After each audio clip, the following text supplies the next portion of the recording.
wise, all right? You got to listen and you got to execute. I already feel good about me. I'm good. Just call it.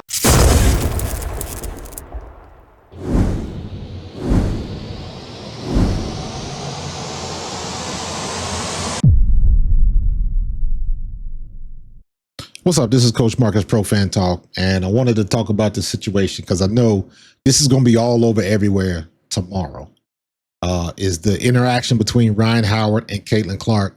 Already tensions rise, and tomorrow they're going to make a big deal out of it. I already know it is. And at this particular, if you watch the game, at this particular time in the game, Rhyne Howard was in Caitlin Clark's ass. She was giving her the business. Rhyne Howard had a great game. Her defense on Caitlin Clark was phenomenal. But ultimately, Indiana came out with the win. Just like Caitlin Clark had a pretty damn good game the last time they played, and they ended up losing. So it's funny how that thing works out. But in this situation, again, it's two competitors going at it. And as a Caitlin Clark Indiana Fever fan, let me say this and keep it a buck. Caitlin Clark talks cash shit. Caitlin talks a lot of shit, but she can back it up. And Rhyne Howard was in her grill tonight. Rhyne Howard was in her grill. So she had, at this particular time, Rhyne Howard was giving her the business. She had hit some shots. She was playing extremely well on defense. And Caitlin Clark was frustrated. Now, that's my biggest, as a Caitlin Clark fan, that's my biggest gripe about her. And some of this is my personal bias, having been a coach and coached kids.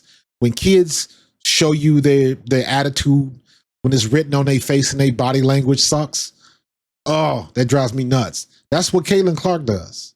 She doesn't get calls. Her palms go in the air like, you know, like why? Now, granted, the refs were bad. The refs were calling super ticky-tack fouls on both sides. It was some bad calls against Atlanta. It was some bad calls against Indiana. So at least the bad calls were distributed equally.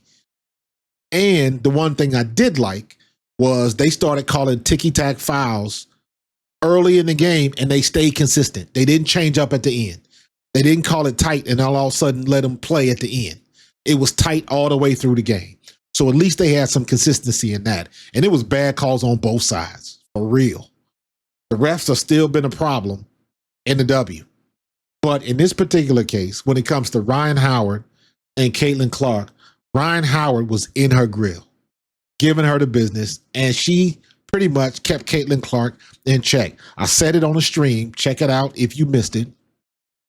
Other teams, when they get ready to play Indiana, they're going to watch the two games where Indiana and Atlanta played.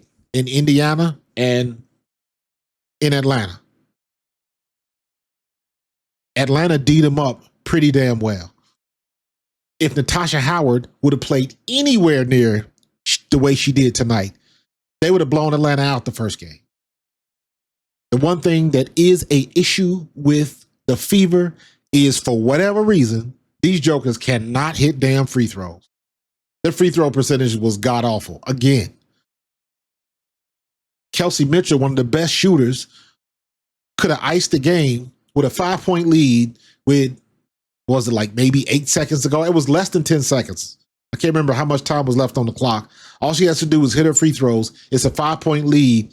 Give them the ball and let them dribble out the clock. And she ended up missing one. And it's like Caitlin Clark was missing free throws. Everybody was missing free throws. So that's something that they got to work on. It'll get better, I would think. But for the most part, Atlanta played a great game defensively. And Indiana played much better defensively than they did last game. But as far as this particular situation with Rhyne Howard and Caitlin Clark, this is what the competition needs to be like. This is what it needs to be like. Talking shit. Rhyne was in her behind at this particular point in the game. So you can listen, if you getting the best out of your opponent, talk your talk on the court. It wasn't no crazy fouls or nothing like that. It's funny, I didn't hear nothing on the internet about what Dejanay Carrington did last night. That foul that she gave, what's the girl's name? I can't remember her name, But she came over the cross, raked her nails back, caught the girl in the middle of her eye, drew a little blood. You know, it wasn't much, but still, she brought it back. That's something you need to watch, because that's twice I've seen that from Dejanay. The first time, it was like, that was a basketball play. This time, in my opinion, she did that shit on purpose. And then she stood up and gonna try to tower over the girl while she down. And I was like, nah. But crickets when it came to that. Did nobody say nothing about that? That was all good. That was a hell of a lot worse than what Clark did to Angel. For sure. For sure. Just an interesting side note about that. But good game by Atlanta. Atlanta is better than advertised. Atlanta is a hell of a lot better than last year. DC is a hell of a lot better than last year. And they gonna give some teams trouble. Indiana's got some warts that they got to clean up. But as for tonight, Indiana hit the shots. Natasha Howard was so much better tonight. They did a great job of getting her the ball. Stephanie White did a much better job in the rotations, getting Damiris Dantas involved in the game early to take on Brittany Griner, because Brittany Griner, you're not going to match her size at 6'9". But Damiris Dantas is 6'4", and she's a thick woman, and Brittany Griner cannot move her. She is too strong with her lower body. They got Brittany Griner listed as 6'9", 205. Damiris Dantas is like 6'4", 220. So she's given up like 15 pounds to Damiris Dantas, and she's got that lower base. So she's harder to move, and she did a great job against Brittany Griner tonight. Great job against her. The second half, the Indiana defense was much better, and the rotations were much better, in my opinion. Aaliyah Boston, foul trouble. Caitlin Clark, foul trouble. Lexi Hall, foul trouble.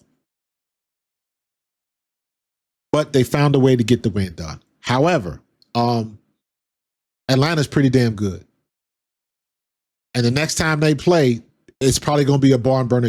If Caitlin Clark and Kelsey Mitchell shoot like they did today, they're going to have problems again. But that's every game. Every time you're going to have a game, Caitlin Clark is not making her shots. Kelsey Mitchell's not making no shots. They're going to be in trouble. And then they got to worry about or concentrate on penetrating and getting the ball to the rack, because the jump shots were not falling. They still got to work on them free throws. So they got some warts. And teams are going to watch this tape and understand how to attack them. So they got to be ready for it. But they won tonight. They won tonight. But I tell you what, I'd be looking in that rearview mirror, because they obviously not as good as they want to be. But it's early. This is only the second game. It's early.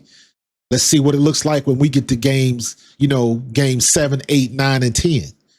Then you can really see what you have. Then you can really see if anybody's injured. So there's a lot of things that play here. But for tonight, good job. Good win with Indiana. But damn good job by Atlanta. Damn good job by Atlanta. They done revealed the blueprint on Indiana. So we'll see what happens going forward. But tonight, great game. Talk your talk, Rhyne Howard. You didn't come out with the win, but talk your talk. I ain't mad at you.